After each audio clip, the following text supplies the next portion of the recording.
The one thing that is essential in making sure your chainsaw is operating most safely and properly is lubrication.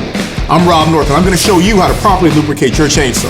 But before we get to lubricating anything, it's a good idea for you to get spun up on everything you can about fuel and oil maintenance. To do that, click on the button on the screen right now. Turn the saw on its side and open the cap that has the oil symbol on it. Open the cap and make sure that it's full. To refill, make sure that you only use bar and chain oil. Pour into the tank by using a funnel. It's important that you understand that when metal gets hot, it gets pliable, and that can make it weaker. Your chain can even break and cause you some serious injury.